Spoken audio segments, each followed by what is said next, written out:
Kristen selalu kalah, tetapi ngotot jika berdiskusi atau berdebat dengan teolog Islam. Namun anehnya tetap ngotot dan tidak berani mengakui kesalahannya. Dan dalam pandangan saya, hal ini sebetulnya sangat memalukan. Sebetulnya, hal itu bukan dikarenakan pendeta-pendeta Kristen itu bodoh, sama sekali tidak. Melainkan karena mengungkapkan kebenaran dari terjemahan kitab yang tidak benar. Assalamualaikum warahmatullahi wabarakatuh. Sahabat beriman, sebuah fakta menarik pengakuan dari Pendeta Yakub Sulistyo sendiri dalam perdebatan agama Islam dan Kristen yang jujur mengatakan bahwa Kristen selalu kalah dan ngotot. Sudah ngotot tidak mau mengakui kesalahannya. Bukan karena pendeta-pendeta itu bodoh, tapi karena mengungkapkan kebenaran kitab yang tidak benar. Bagaimana pengakuan selengkapnya? Simak video ini hingga akhir, semoga ada hikmah yang bisa kita petik.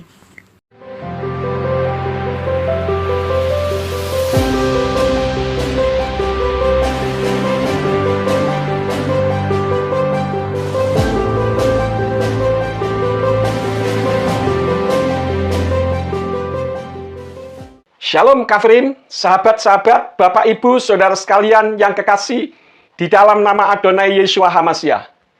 Kembali berjumpa dengan saya, Pendeta Yakub Sulistyo. Kali ini saya membuat video yang saya beri judul Kristen selalu kalah tetapi ngotot. Nah, siapa yang selalu kalah dan siapa yang ngotot? Dalam masalah apa kok selalu kalah tetapi ngotot? Nah, yang saya maksud dalam judul ini adalah pendeta-pendeta Kristen yang jika berdiskusi atau untuk bahasa yang lebih serunya adalah berdebat, khususnya perdebatan masalah ketuhanan, saya menilai pendeta-pendeta Kristen tidak pernah menang alias kalah bin knockout atau KO dalam istilah tinju jika berdiskusi atau berdebat dengan teolog Islam. Namun anehnya tetap ngotot dan tidak berani mengakui kesalahannya. Dan dalam pandangan saya, hal ini sebetulnya sangat memalukan. Sebetulnya, hal itu bukan dikarenakan pendeta-pendeta Kristen itu bodoh, sama sekali tidak. Melainkan karena mengungkapkan kebenaran dari terjemahan kitab yang tidak benar, yaitu dari terjemahan Yayasan Lembaga Alkitab Indonesia yang menerjemahkan nama diri Tuhan yang disembah oleh bangsa Yahudi dan sesembahannya para nabi yang bernama Yahweh telah diterjemahkan menjadi 4, yaitu 2 sebutan dan 2 nama, yaitu Tuhan huruf besar semua dan Allah huruf besar semua di kitab Perjanjian Lama, dan Tuhan hanya T-nya saja yang huruf besar dan Allah hanya A-nya saja yang huruf besar dalam Perjanjian Baru. Contohnya yang pertama, nama Yahweh diterjemahkan menjadi Tuhan huruf kapital semuanya, di mana kata Tuhan menurut Kamus Besar Bahasa Indonesia itu bukan nama, melainkan sebutan, karena tidak ada Tuhan bernama Tuhan. Di dalam kitab Yesayahu atau Yesaya 42 ayat yang ke-8, yang dalam bahasa aslinya yaitu bahasa Ibrani berbunyi Ani Yahweh Husmi, Ufodil Acher Lo Aten Utilati Lapsilim, yang seharusnya berbunyi Aku Yahweh, itu namaku, dan aku tidak akan memberikan kemuliaanku kepada yang lain dan pujianku kepada patung. Namun oleh Yayasan Lembaga Alkitab Indonesia diterjemahkan, aku ini Tuhan huruf besar semuanya. Itulah namaku. Aku tidak akan memberikan kemuliaanku kepada yang lain atau kemasyhuranku kepada patung. Nah, di ayat tersebut, Yayasan Lembaga Alkitab Indonesia telah mengganti nama Yahweh yang adalah proper name, diubah menjadi sebutan, yaitu Tuhan huruf kapital semua. Padahal proper name atau nama diri seharusnya tidak bisa diterjemahkan dan tidak ada Tuhan yang bernama Tuhan. Mau Tuhan huruf besar semua maupun Tuhan hanya T-nya saja yang huruf besar. Karena tidak ada orang berdoa, ya Tuhan huruf besar semua. Tidak pernah ada. Contoh nama diri yang tidak boleh diterjemahkan adalah saat para mahasiswa membuat skripsi, tesis, atau disertasi, saat mengutip sebagai objek maupun logjit maupun daftar pustaka dalam karya tulisnya, nama penulis yang dikutip dari buku karya tulisnya sebagai narasumbernya tidak boleh atau dilarang mengubah maupun menerjemahkan. Namun apa yang telah dilakukan oleh Yayasan Lembaga Alkitab Indonesia seolah tidak merasa bersalah dan dianggap tidak bermasalah. Padahal jika berdiskusi telah terbukti menyebabkan kekalahan telak seperti judul video ini. Jadi judul video ini tidak mengada-ada. Itu yang pertama.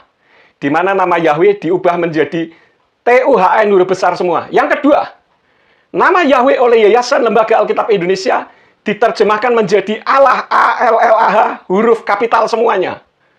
Padahal Allah itu nama sesembahannya umat Islam yang harus kita hargai dengan tidak disebut-sebut dalam kekristenan.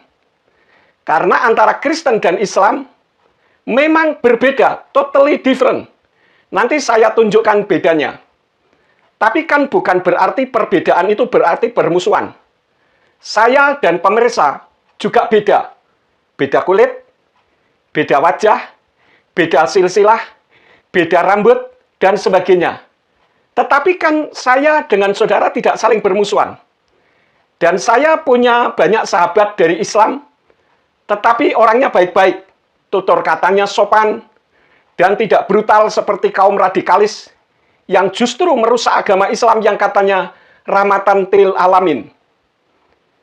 Nih, satu bukti nama Yahweh diganti menjadi nama diri sesembahannya umat Islam, yaitu ALLAH huruf besar semuanya.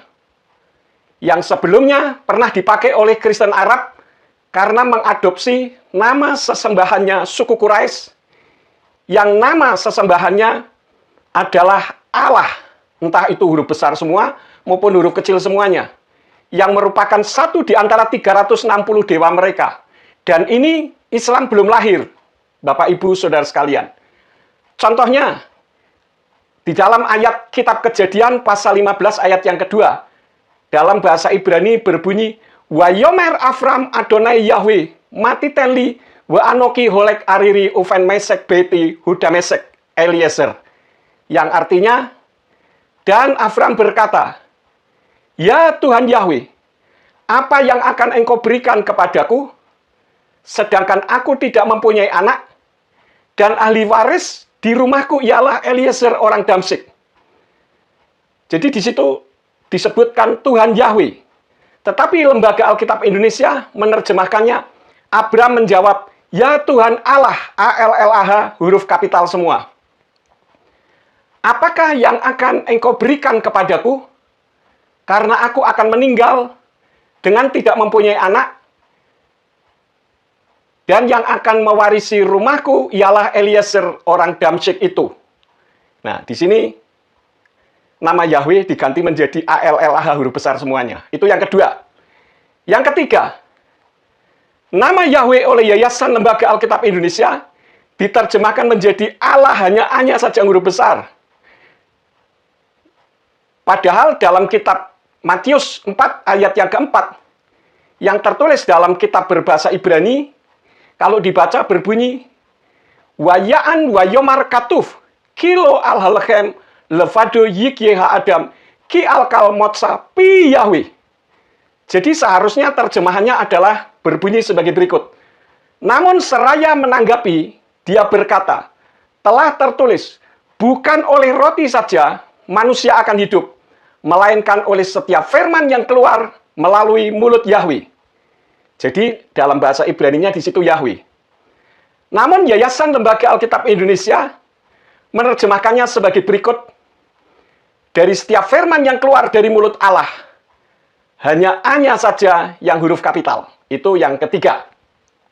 Sekarang yang keempat, nama Yahweh diterjemahkan menjadi sebutan, yaitu Tuhan hanya T-nya saja yang huruf besar. Tetapi beda dengan yang pertama. Kalau yang pertama Tuhan huruf besar semuanya, huruf kapital semua. Namun terjemahan nama Yahweh menjadi sebutan yang kedua adalah Tuhan yang hanya huruf T-nya saja yang huruf besar.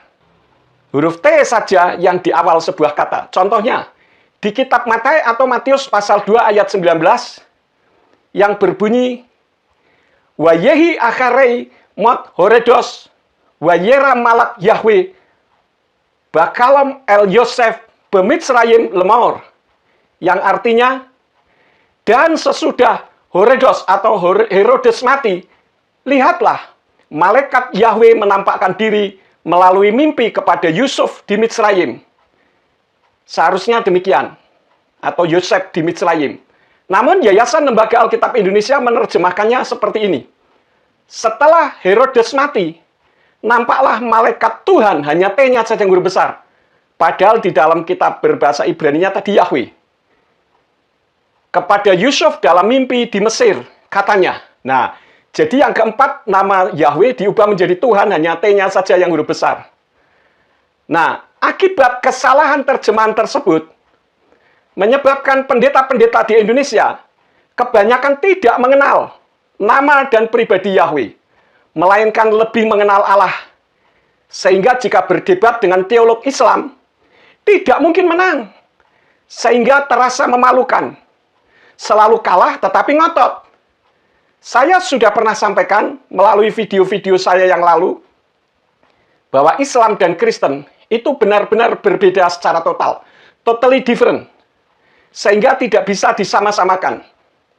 Saya akan coba untuk mengulanginya. Yang pertama, nama pencipta langit dan bumi. Islam katakan Allah atau Allah. Itu tertulis dalam Quran surat 2 Al-Baqarah ayat 117. Sedangkan Kristen, pencipta langit dan buminya adalah Yahweh. Di dalam Mazmur 121 ayat yang kedua. Itu tentang nama pencipta langit dan bumi. Surganya pun berubah, beda. Islam katakan surganya banyak bidadari. Dan itu tertulis dalam Quran surat 55 Ar-Rahman ayat 70. Sedangkan Kristen, surga itu tempat mulia yang tidak ada siang atau malam. Di mana Yahweh bertahta di surga. Dan di sana tidak ada bidadari, yang ada malaikat-malaikat. Dan itu tertulis di dalam Wahyu pasal 10 ayat 1, pasal 21 ayat 10, dan sebagainya. Yang ketiga, Isa berbeda dengan Yeshua HaMashiach yang selama ini dikenal dengan nama Yesus Kristus. Pertama, beda silsilah.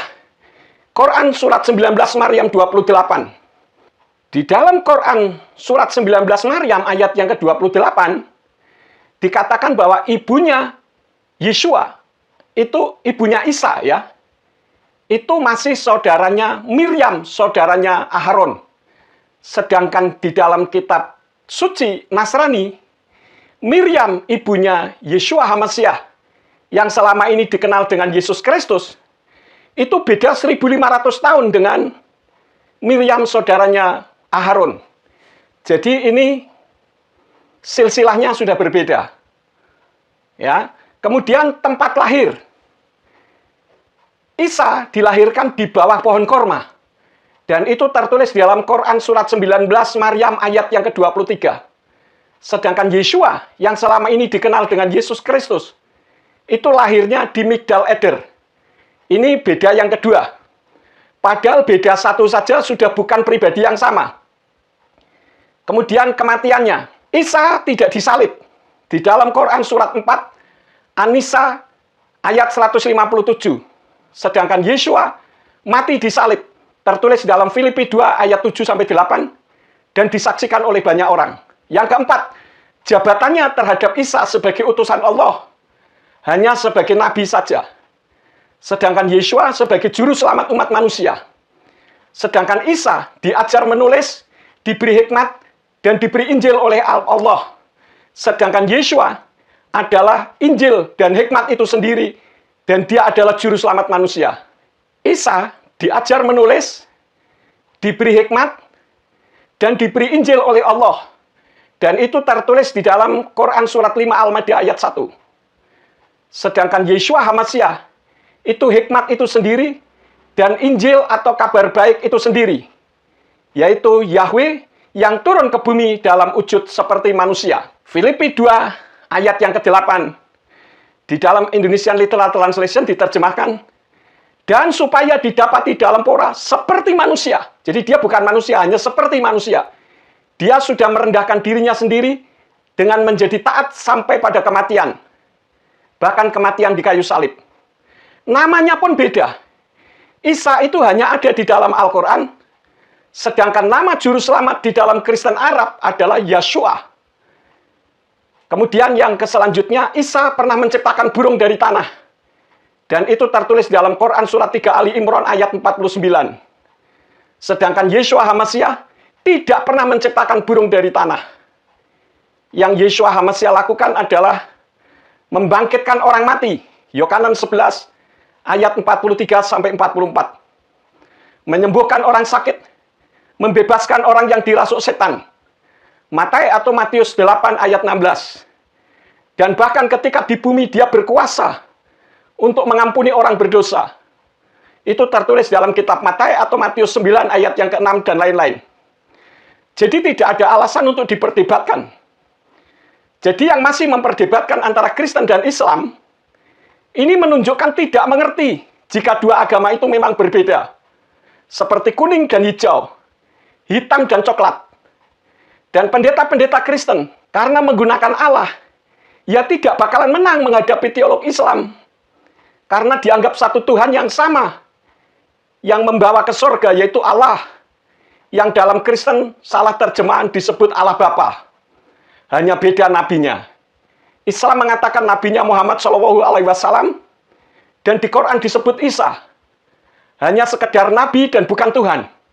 Sedangkan di Kristen, yang salah terjemahan mengatakan bahwa Yesus, yang nama aslinya Yeshua, itu Allah. Padahal memang Yeshua itu bukan Allah, melainkan Yahweh yang turun ke bumi dalam wujud seperti manusia. Kiranya melalui video ini menyadarkan Kristullah, yaitu umat Kristen yang menyembah Allah, Allah Bapa, sebagai Sang Pencipta menyadari kesalahannya. Dan tidak perlu berdebat dengan Islam. Karena memang totally different, total berbeda. Seperti yang tadi saya katakan, kuning dengan hijau, merah dengan putih. Jadi tidak bisa diperdebatkan.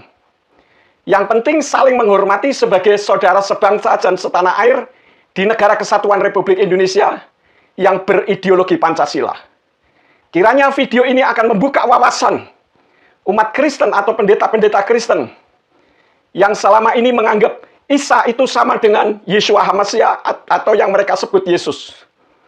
Terima kasih Bapak Ibu Saudara sekalian sudah menonton video ini sampai selesai. Kiranya video ini menjadi berkat. Dan jika menjadi berkat, silahkan bisa di-share, like, dan komen yang positif. Terima kasih Bapak Yahweh Besen Yeshua HaMasyiah Ruach HaKodes memberkati Bapak Ibu Saudara sekalian. Haleluya.